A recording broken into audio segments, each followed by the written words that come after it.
Olá, irmãos, tudo bem? Hoje é o dia 15 de maio, um dia escolhido para celebrarmos o Dia da Família. O mês inteiro de maio é utilizado por muitas igrejas para refletir a respeito dos temas relacionados à família, projeto de Deus, e o que nós vemos na sociedade muitas vezes, inclusive em algumas igrejas, é a não preocupação com as questões relacionadas à vida do núcleo familiar.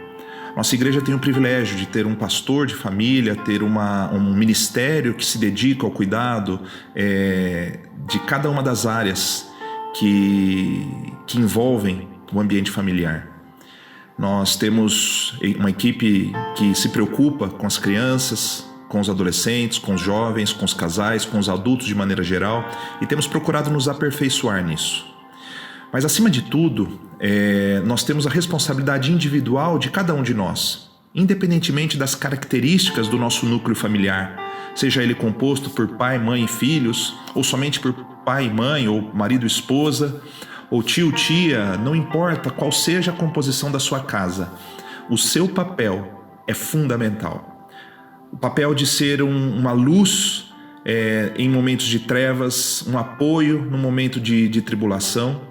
O seu papel é fundamental porque você é um cristão que deve refletir a luz do Senhor onde quer que você esteja.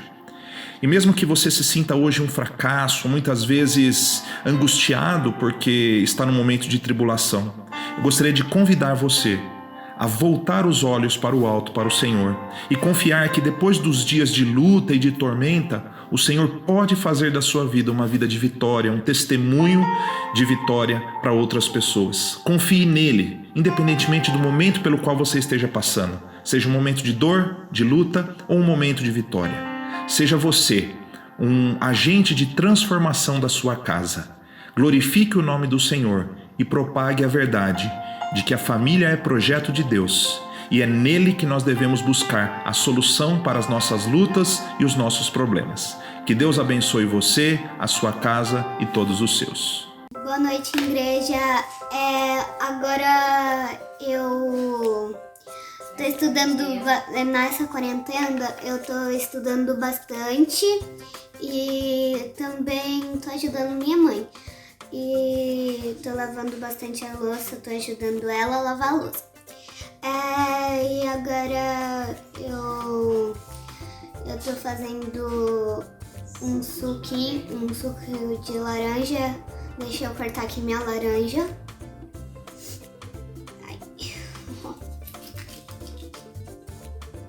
Aí, pronto. Agora eu vou espremer ela aqui.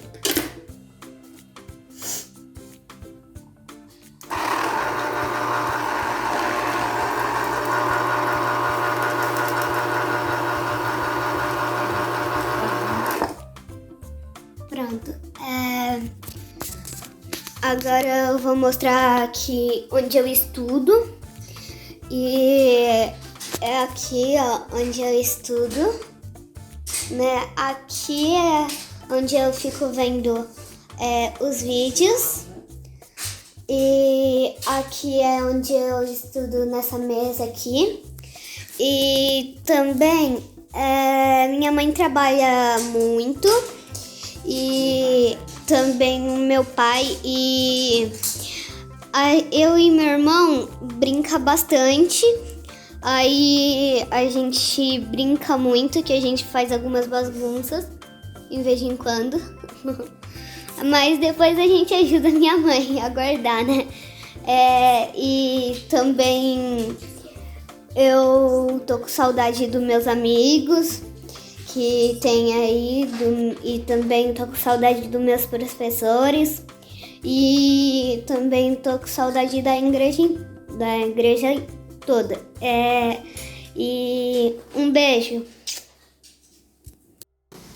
Boa noite, irmãos. A paz do Senhor. Estamos aqui mais uma vez para louvar. E hoje com Cristina e Ever nos prestigiando aí, esperando a chegada da nossa pequena. Em breve daremos mais notícias para vocês. Mas por esse motivo que a gente está aqui também, para louvar e dizer, sou grato. Vamos lá. Amém? Amém.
Jesus, meu amigo verdadeiro,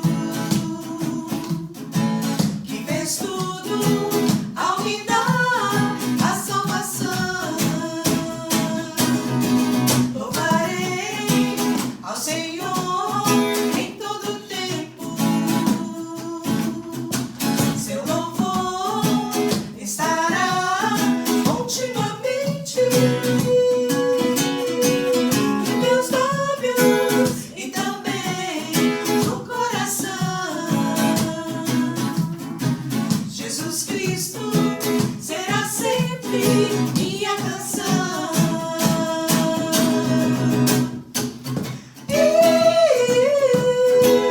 E eu louvar.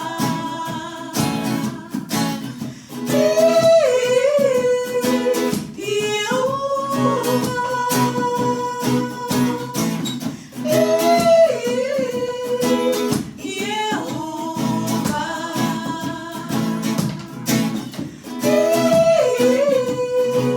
E eu louvarei ao Senhor em todo tempo, seu louvor estará continuamente em meus lábios e também no coração. Jesus Cristo será sempre minha canção.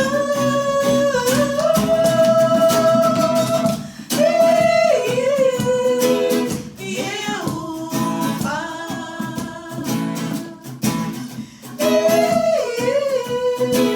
E eu louvar.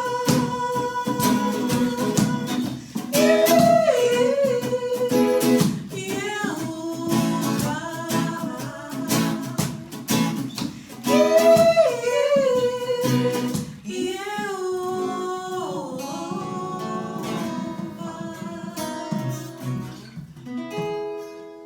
Amém. Amém. Vamos para a próxima.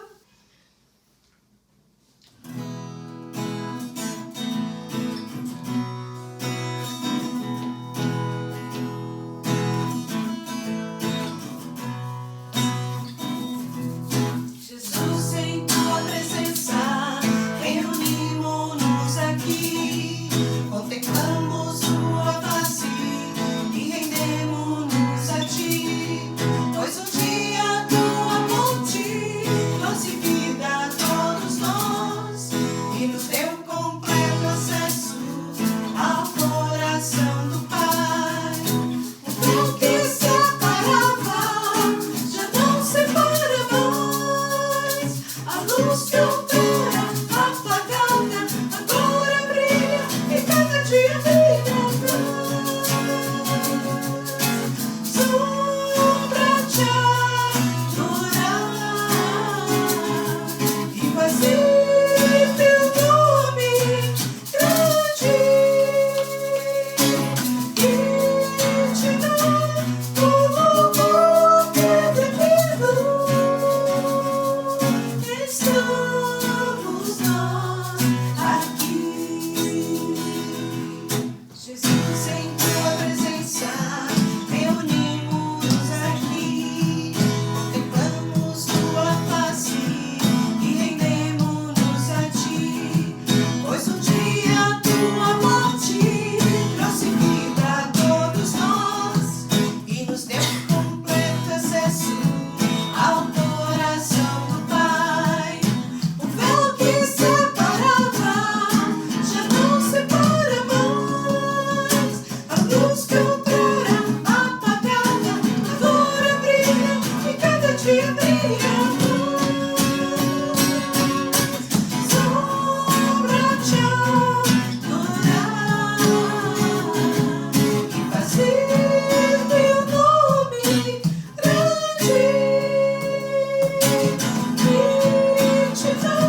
Boa noite, irmãos. A paz do Senhor seja com todos. Graças a Deus pela oportunidade de estar aqui mais uma vez, louvando o Senhor, cultuando a Ele. Quero deixar um agradecimento especial para o Renan e para a Laia, que gravaram esse vídeo bacana pra gente. Que o Senhor possa estar abençoando vocês fazem muita falta aqui com a gente. Que Deus esteja à frente preparando tudo para que a Melissa chegue com bastante saúde e traga ainda mais alegria para todos nós. Amém? Deus abençoe vocês. Vamos começar nosso culto cantando Perdão e Graça.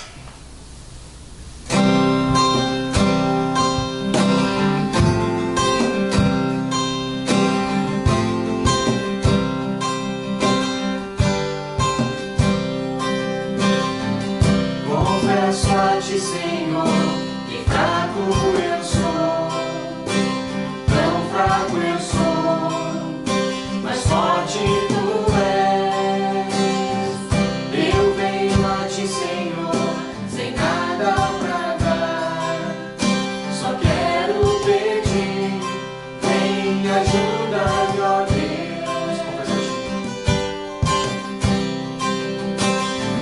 Confesso a ti, Senhor, que fraco eu sou, tão fraco eu sou, mas forte tu és.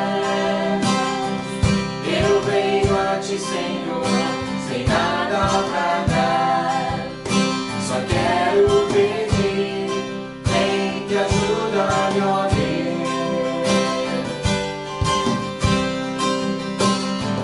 Um coração quebrantado e humilde, não rejeita, Senhor. Estenda-me tua graça e deixe teu amor fluir. Por misericórdia nós clamamos, faz chover perdão e graça sobre mim, perdão e graça, e lava-me, Senhor, pois hoje eu preciso do teu amor. Faz chover perdão e graça sobre mim, perdão e graça, e lava-me, Senhor, pois hoje eu preciso do teu amor.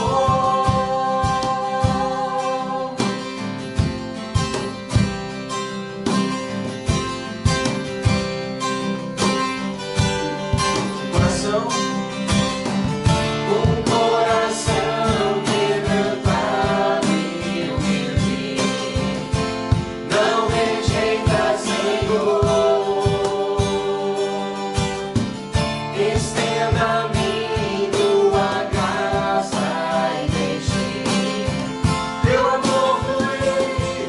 Por misericórdia nós clamamos, faz chover perdão e graça sobre mim, perdão e graça, e lava-me, Senhor, pois hoje eu preciso do teu amor.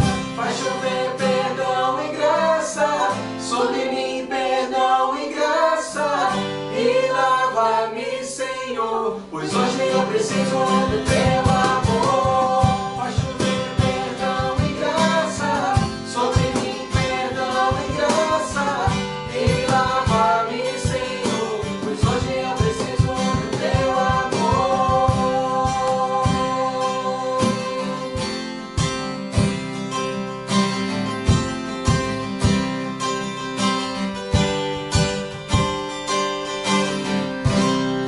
Glória a Deus. Vamos agora ouvir a palavra do Senhor, que vai ser pregada pelo pastor Marcelo. Assim como o pastor Kennedy pregou no meio da semana, a palavra transforma. E que a gente possa aprender mais um pouquinho, que ela possa penetrar nos nossos corações e nos achegar mais ao Senhor. Deus abençoe. Boa noite, irmãos. Tudo bem com vocês? Mais um domingo, mais uma live. E graças a Deus estamos juntos, mesmo distantes. Quero dizer que é uma alegria ter essa oportunidade, um privilégio de poder compartilhar um pouco da palavra. E a nossa meditação hoje, ela vai de encontro com a ideia de propósito, tá? Propósito que Deus tem nas nossas vidas. Você já se perguntou qual é o seu propósito de vida?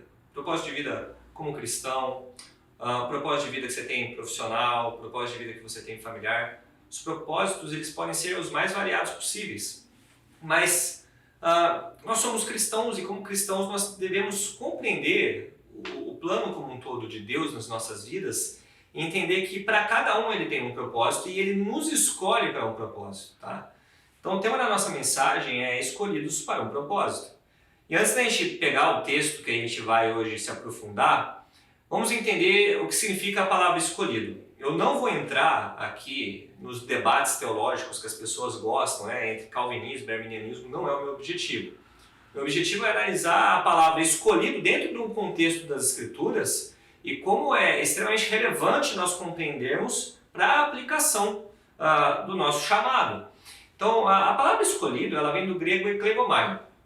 Tá? Então, se você pegar qualquer teólogo que que se debruça no grego, eles vão falar o seguinte: a palavra eklegomai, que significa escolhido, ela não é um fim em si mesmo, no sentido de que Deus te escolheu porque você tem algo especial em você.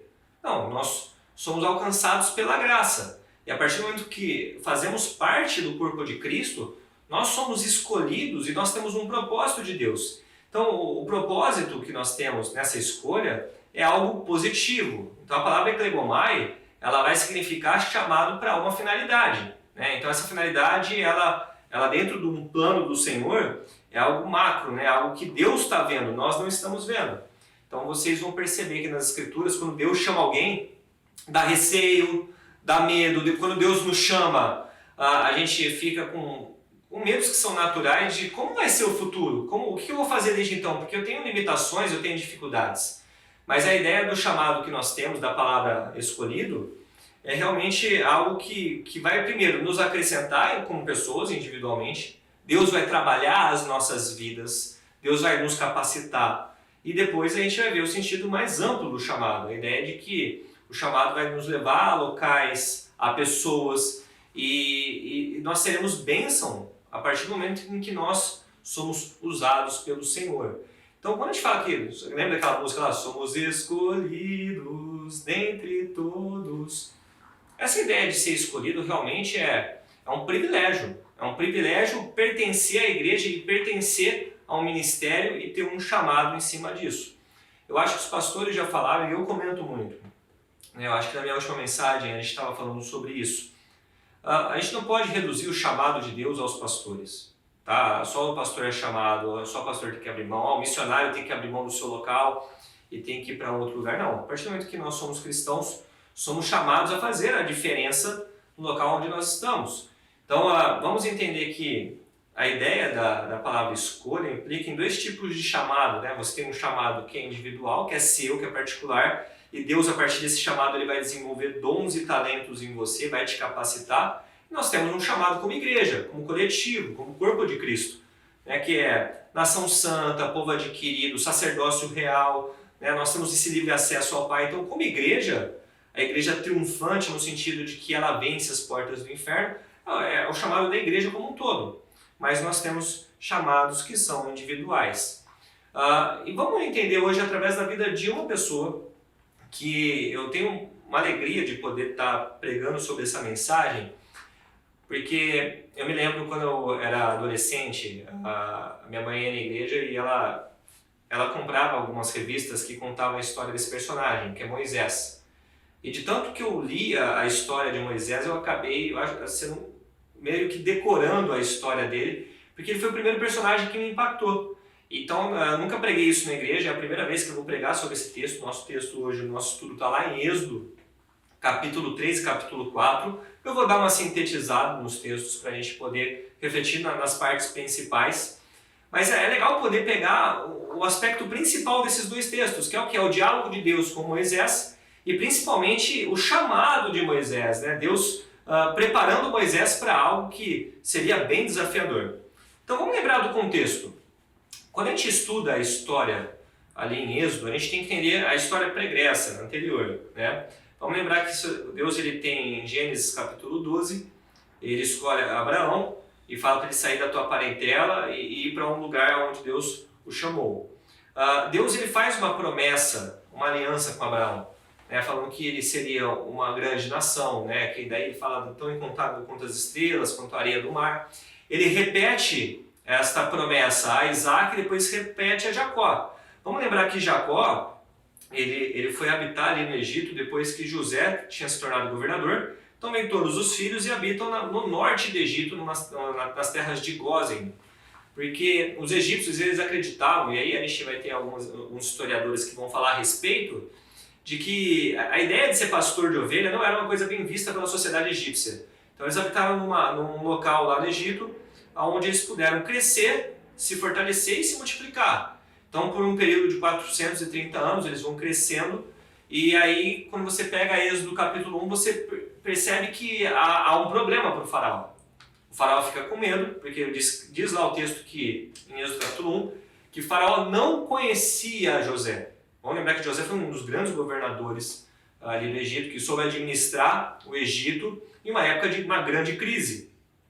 Então, quando surge um faraó que ele não conhece, essa menção ele não conhece José, ele começa a escravidão do povo hebreu, ela se torna pior e vem ordens que são bem extremas, né, que é matar os meninos hebreus. E as parteiras elas não matam esses meninos. E é interessante que Deus foi fiel com essas parteiras, né, porque elas preservaram a vida. E uma nota interessante quando a gente pega o texto de Êxodo, uma das mulheres mais notáveis que eu acho na Bíblia é Joquebede, a mãe de Moisés, né? Ela teve muita fé na atitude de colocar Moisés dentro de um cesto, né, de junco, né, e ela cobre com piche e coloca ele no delta do Nilo e vai acompanhando, né? E ele vai parar lá na filha de Faraó, Moisés.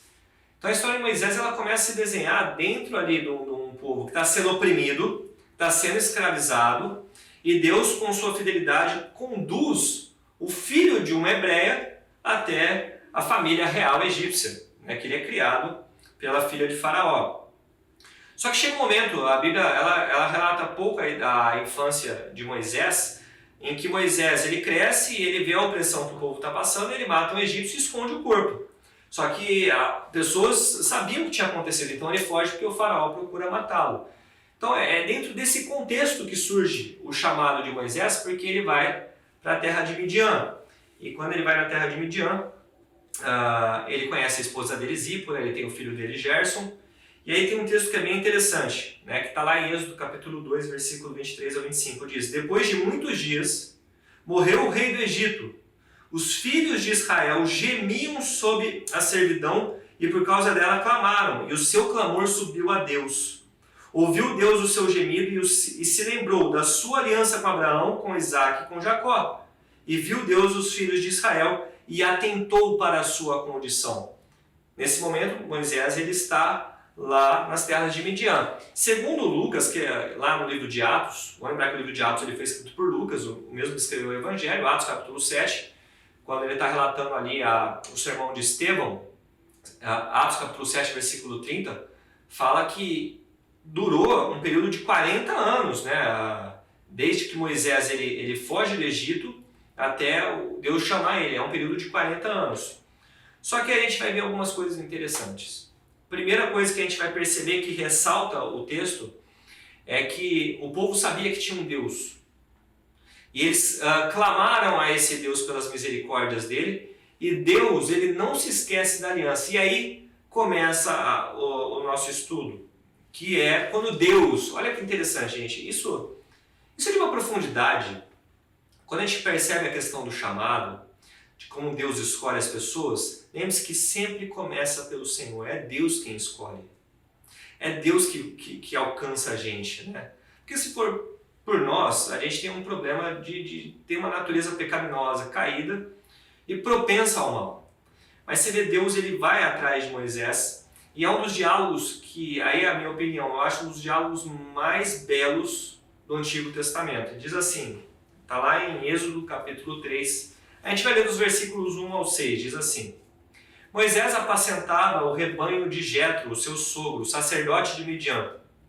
E levando o rebanho para o lado oeste do deserto, chegou a Horebe, o monte de Deus. Ali, o anjo do Senhor lhe apareceu numa chama de fogo no meio de uma sarça. Moisés olhou, e eis que a sarça estava em chamas, mas não se consumia. Então disse consigo mesmo: vou até lá para ver essa grande maravilha, porque a sarça não se queima. Quando o Senhor viu que ele se aproximava para ver, Deus, do meio da sarça, chamou e disse: Moisés, Moisés. Ele respondeu: Eis-me aqui. E Deus lhe continuou: Não se aproxime, tire as sandálias dos pés, porque o lugar que você está é terra santa. E disse mais: Eu sou o Deus de seu pai, de Abraão, de Isaque e Jacó. Moisés escondeu o rosto porque teve medo de olhar para Deus. Gente, a primeira coisa que a gente percebe ali no texto, que ressalta aos olhos, é que a primeira coisa é a santidade do Senhor e a forma em que Deus se aproxima de Moisés. Vamos lembrar que essa expressão que a gente tem no texto, anjo do Senhor, ela não é tão comum no Antigo Testamento. A gente chama isso na teologia de teofania. É legal para vocês, para a gente aprender. A teofania é uma manifestação do próprio Deus. Então, quando tem essa expressão, o anjo do Senhor, aparece no Antigo Testamento, é provavelmente que seja a manifestação do próprio Deus, tá? Como a gente sabe disso que no texto era o próprio Deus? Porque a sarça, ela estava em volta de fogo, e segundo a teologia judaica, a palavra fogo, isso também aplica ao cristianismo. A palavra fogo, essa ideia de um fogo que consome e não queima, é uma alusão, primeiro, à justiça de Deus e à santidade. Lembra lá que Mateus capítulo 3 fala que o Espírito Santo é um fogo consumidor. Quando nós estamos cheios do Espírito, nós não estamos entrando em combustão literal, mas na verdade nós estamos sendo purificados, né? Então essa ideia que mostra ali o anjo do Senhor, a sarça que não queima, realmente é uma noção da santidade divina e da justiça. Então nós já temos ali Deus se apresentando com seus próprios atributos e poderes, né? Então quando a gente pega essa ideia de Deus falando com Moisés, a primeira coisa que Deus faz, ele se identifica. E ele se identifica para que Moisés tenha confiança. Primeiro ele fala: Eu sou o Deus de seu pai. Está estabelecendo de quem a relação de fé que Moisés deveria ter. Eu sou o Deus do seu pai. Ele vai falar: Eu sou o Deus da aliança. Lembra da aliança que eu citei logo no começo da mensagem? Sou o Deus de Abraão, de Isaque e Jacó. E os antigos hebreus, eles sabiam disso. E aí continua. Porque quando Moisés ele percebe com quem ele está falando, ele fica com medo de olhar para Deus. Né? E aliás, é até interessante que no final de Deuteronômio, Josué provavelmente escreveu o último capítulo. Ele fala: E não houve profeta algum como Moisés, a qual o Todo-Poderoso apareceu face a face. Mas a ideia é que realmente o livre acesso que Moisés tinha, o respeito que ele tinha por Deus, e principalmente essa ideia da devoção, porque quando Deus fala: tire as sandálias dos seus pés, porque o lugar que você está é terra santa, ou seja, onde Deus habita, consequência é a sua própria santidade. E aí o texto continua e vai mostrar um Deus compassivo. Olha só, o Deus que chama Moisés é um Deus que começa a mostrar quem ele é. Constantemente, a gente tem falado isso no nosso último ano na igreja, né? O quão importante e significativo é para a igreja saber quem é o Deus a quem servimos. Né? Recentemente teve um pastor aí do YouTube e fizeram a pergunta para ele se Deus tem controle de todas as coisas. Ele fala que Deus não tem controle de todas as coisas. Esse tipo de afirmação que a gente vê aí desses pastores que estão populares me traz uma preocupação como líder cristão, mas também como cristão, como os cristãos podem confiar num Deus desse tipo? Como os cristãos podem ter fé num Deus que não tem controle de todas as coisas? E na relação de Deus com Moisés, você vê exatamente o oposto. Um Deus que não só é um Deus santo, é um Deus justo, mas é um Deus compassivo. É um Deus que está com compaixão, com ações de misericórdia. Olha a continuação do texto. Diz assim: Então o Senhor continuou: Certamente vi a aflição do meu povo que está no Egito e ouvi o seu clamor por causa dos seus feitores. Conheço o sofrimento do meu povo. Por isso desci a fim de livrá-los das mãos dos egípcios e para fazê-los sair da terra e levá-los para uma terra que é boa e ampla, terra que mana leite e mel, o lugar do cananeu, do eteu, do amorreu, do ferezeu, do eveu e do jebuseu. Pois o clamor dos filhos de Israel chegou até mim, e também vejo a opressão com que os egípcios os estão oprimindo.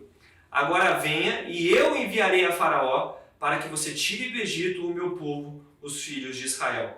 Gente, um Deus compassivo. É um Deus que está atento ao sofrimento. É um Deus que conhece o povo a quem serve ele. Isso tem uma aplicação imediata ao tempo que nós estamos vivendo. A gente pode confiar em Deus. Deus ele conhece o sofrimento do povo. Deus conhece as angústias.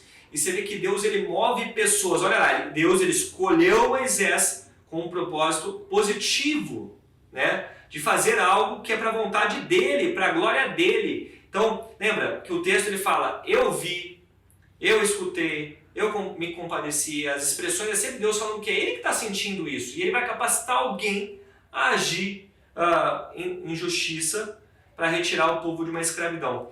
Então, quando a gente pega a ideia da igreja, quando a gente transporta isso para a realidade da igreja, pense que o nosso chamado, nosso propósito é muito semelhante ao de Moisés. Estou falando que todo mundo tem que ser igual a Moisés.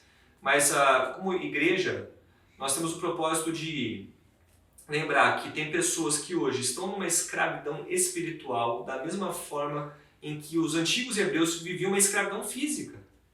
Pessoas que estão caídas em seus pecados, pessoas que não conseguem sair de um estado de estagnação espiritual. Então, o nosso chamado é ir até essas pessoas e conduzir elas a uma terra que emana leite e mel, a nossa Canaã celestial. É profundo isso porque eu vejo que muitas vezes alguns cristãos se perdem, que o nosso propósito maior realmente é alcançar o maior número de almas enquanto Jesus não volta. Jesus ele vai voltar, é uma promessa da igreja. Enquanto ele não volta, a graça, a misericórdia, a compaixão, a justiça dele está aqui na terra. Porque quando ele voltar, ele vai agir não apenas com justiça, mas ele vai aplicar o seu juízo a todos.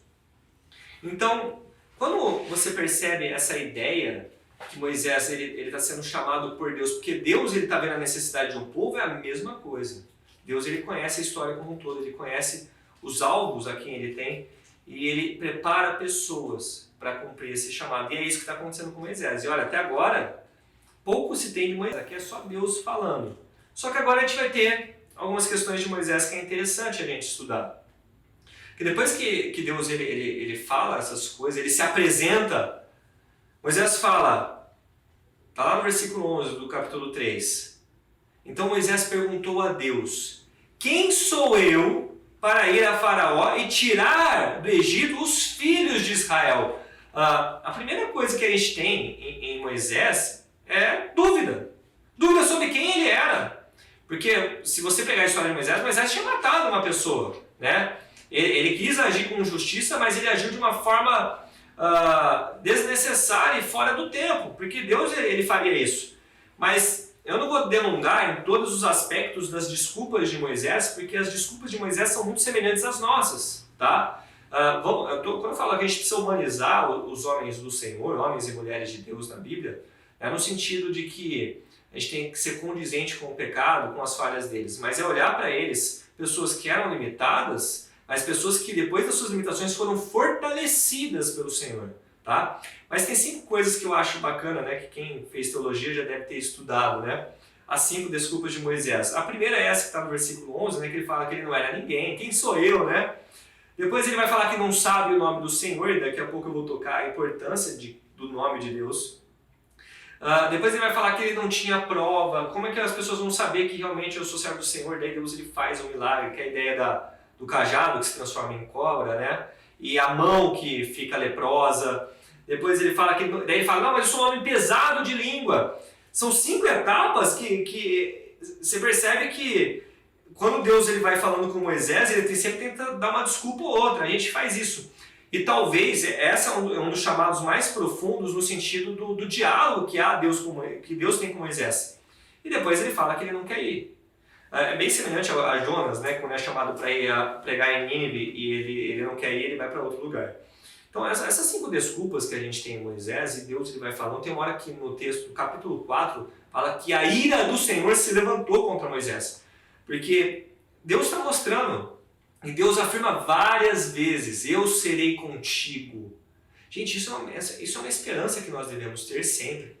A gente fala, Jesus prometeu isso em Mateus 28, mas Quando você vê isso na escolha de Moisés como o libertador do Egito, e em todas as suas limitações, Deus fala, eu serei contigo, eu te ensinarei o que falar. Então a gente não fala o que a gente quer. Deus, ele prepara. Lembra que até para os apóstolos serem apóstolos, eles ficaram 3 anos com Jesus aprendendo. E depois que Jesus ressuscitou, eles continuaram aprendendo, até se tornarem homens aptos, né? Pessoas seguras, né? no Senhor. E essa é uma das coisas que eu acho interessante. Deus, ele nos chama. Deus, ele nos escolhe. Deus, ele nos capacita. E às vezes a gente fica com covardia.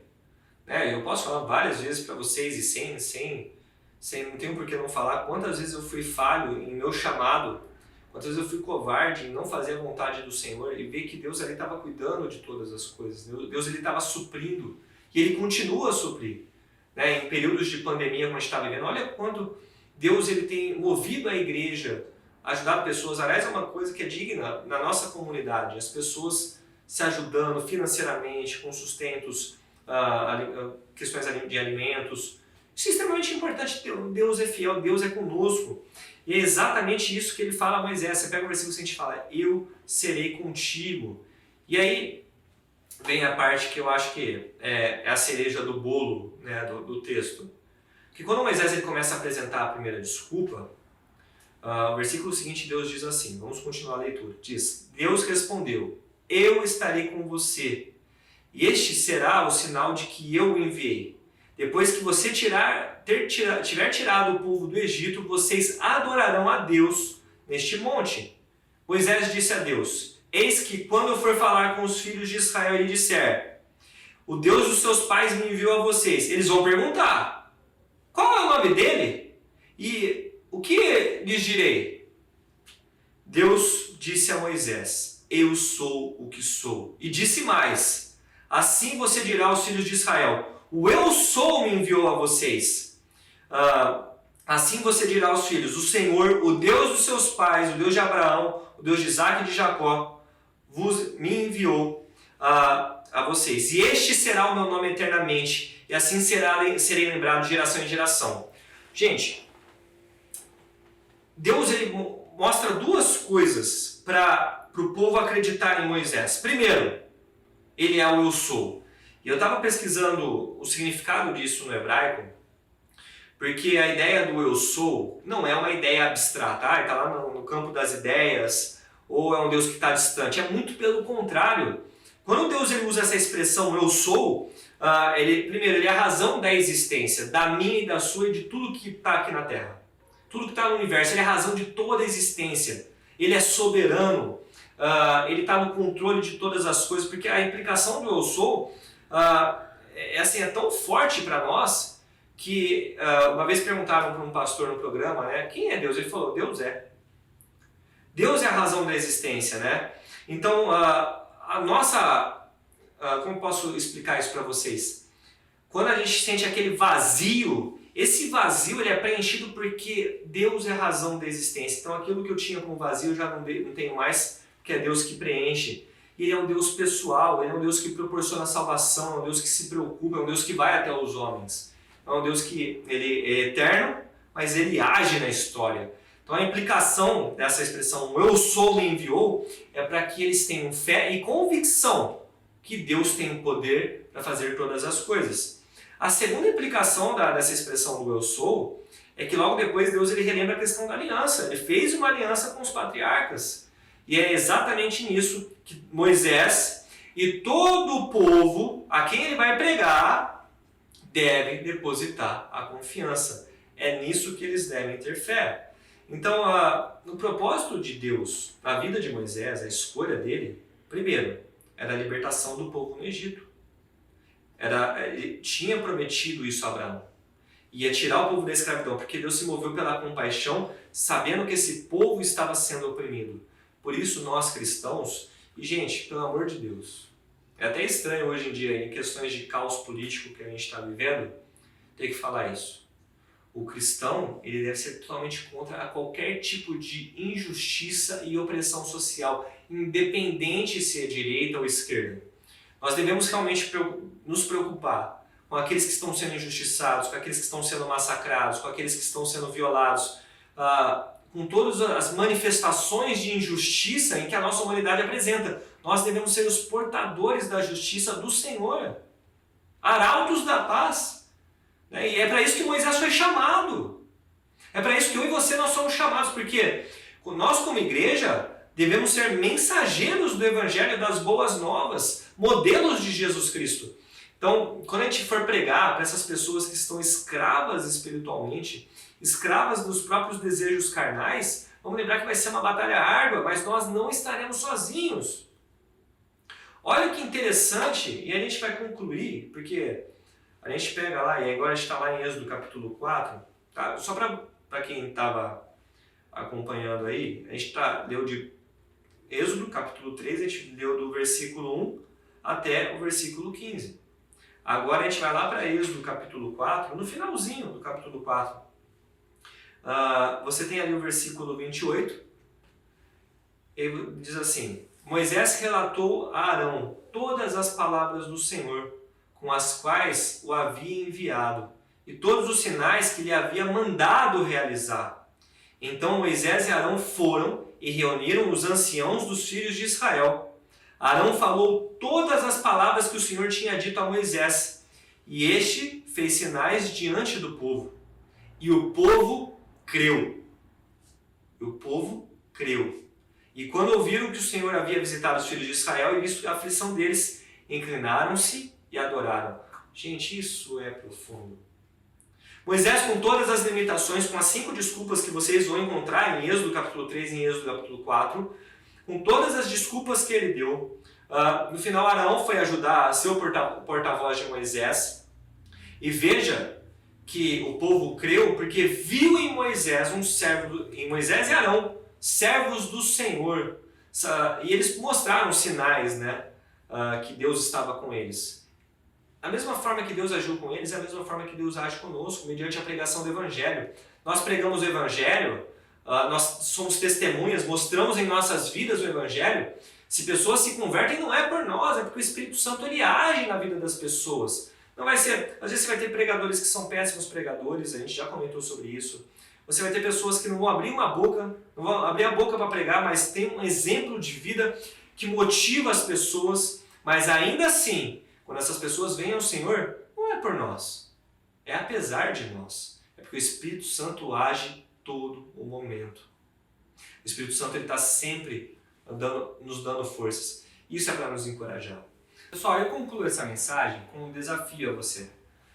Deus, quando Ele nos chama, a gente sente aquele incômodo, a gente sente uma paixão por almas, paixão por certas coisas que a gente gosta de fazer dentro da igreja ou fora da igreja, que vai redundar na glória do Senhor.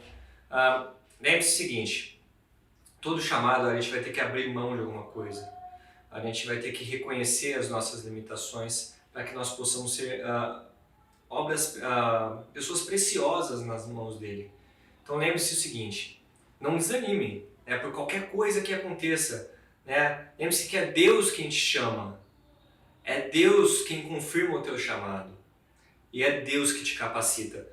Isso me lembra muito o texto que a gente citou agora há pouco, né? Moisés ele fala, eu sou um homem pesado de língua.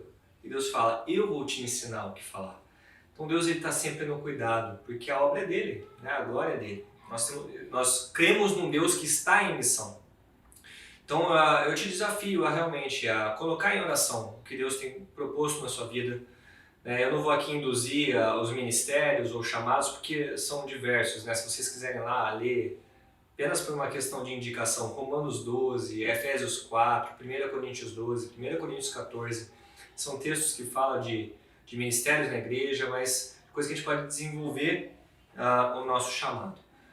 Espero que você reflita sobre isso, eu e você, e convido você a orar nesse momento para que Deus ele esteja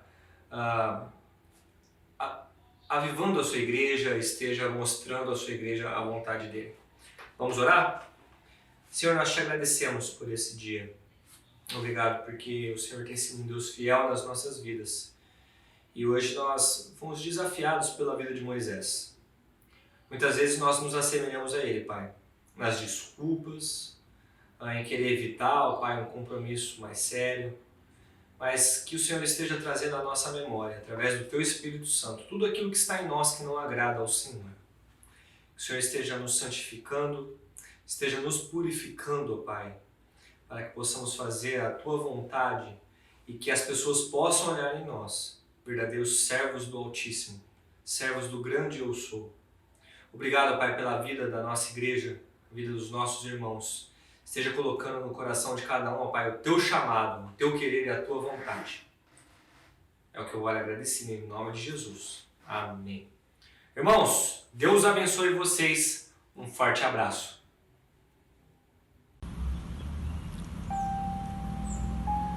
Meus amados irmãos da Igreja Batista Livre, é uma alegria poder estar aqui nesse instante, podendo me comunicar através desse vídeo.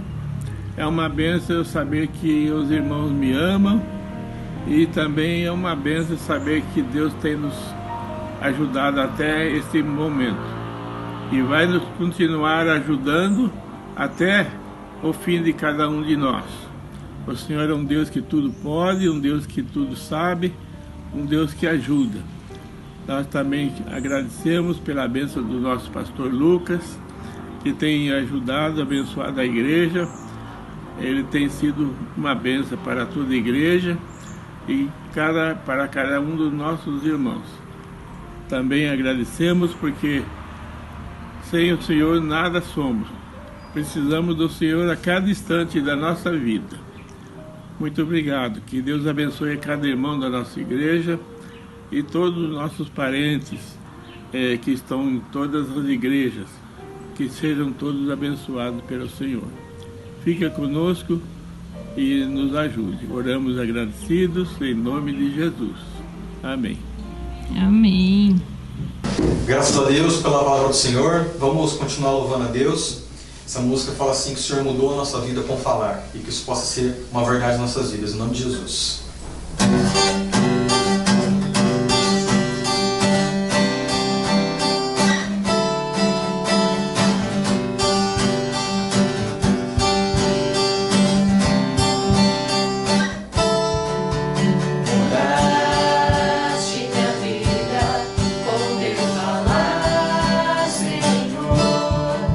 Arrebataste o meu coração por inteiro.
diz assim: há um futuro. Independente das circunstâncias, Deus tem o melhor preparado para cada um de nós. Amém? Vamos lá.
Senhor, nós te agradecemos por mais este culto, por mais esse momento que nós podemos estar na Tua presença, Deus. Que o Senhor possa estar suprindo, Senhor, nossas necessidades. Que o Senhor possa vir de encontro, meu Pai, aquilo que a gente precisa nesse momento. Nós cremos que o Senhor tem estado à frente, tem nos abençoado, meu Pai. Por favor, meu Pai, olhe para cada um de nós, meu Pai, e nos abençoe. Em nome de Jesus, amém. Amém.